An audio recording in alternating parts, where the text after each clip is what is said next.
Apakah itu IKS? IKS atau Industri Kecil dan Sederhana ditakdirkan sebagai perusahaan perkilangan atau industri yang bertaraf tempatan dan skala operasinya kecil berbanding dengan industri multinasional yang besar. Industri kecil, modal berbayarnya adalah kurang dari 500,000 dan memiliki tenaga kerja tetap di antara 5 hingga 50 orang. Manakala industri sederhana pula memiliki modal berbayar di antara 500,000 sehingga 25 juta dan memiliki tenaga kerja tetap di antara 51 hingga 75 orang. IKS juga dapat dikenalpasti melalui pembagian tugas dan operasinya yang mempunyai pembagian kerja yang tidak jelas. Seseorang pekerja itu dapat melakukan beberapa fungsi atau tugas operasi seperti operator pengeluaran, juruteknik dan sebagainya. Industri kecil dan sederhana merupakan salah satu sektor ekonomi yang semakin berkembang pada masa kini. Sektor IKS memainkan peranan penting dalam peningkatan kemudahan infrastruktur dan kemudahan pemandaran di sesebuah kawasan. Persoalannya, manakah sektor IKS ini memainkan peranannya? Jadi, pengusaha-pengusaha IKS akan membayar cukai kepada pihak berkuasa tempatan melalui kutipan cukai ini yang merupakan sumber pendapatan PBT.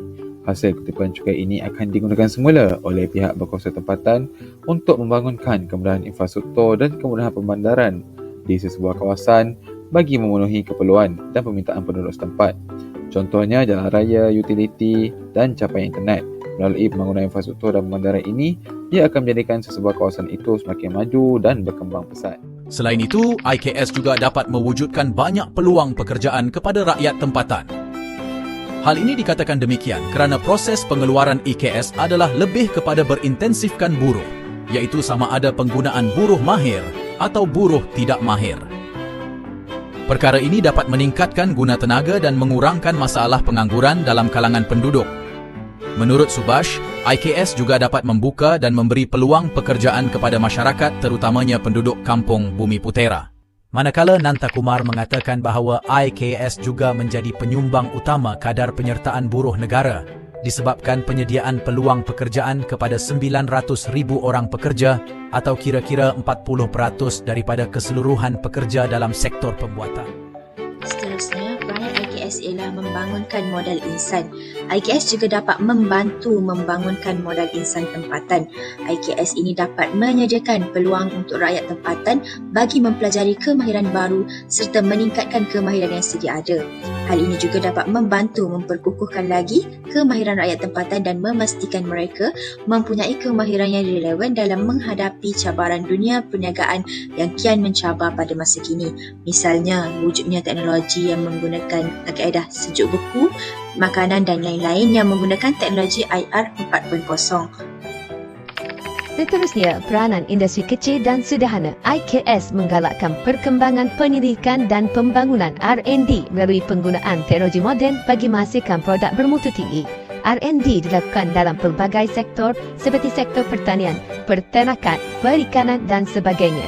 Sebagai contoh, penggunaan teknologi moden bagi sektor perikanan ikan aquaculture dapat menghasilkan produk baharu seperti produk ikan sardin, produk ikan sejuk beku, pembuatan tauhu ikan patin, tempura dan kebab ikan. Hasil keluaran produk IKS ini akan memenuhi keperluan tempatan dan antarabangsa.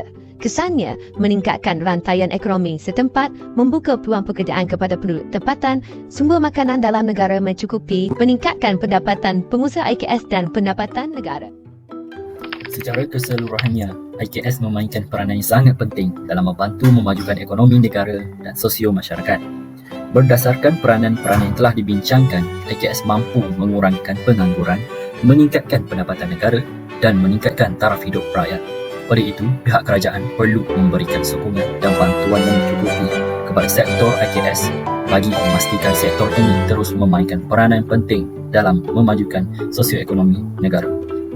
Bagi memastikan keberkesanan IKS, kerajaan perlu melaksanakan pelbagai program sokongan seperti pemberian latihan dan kemahiran kepada pengusaha IKS, memberi bantuan kewangan dan memperkenalkan sistem perundangan yang jelas. Dengan adanya sokongan yang mencukupi, IKS dapat berkembang dengan lebih mantap dan memberi kesan positif kepada negara.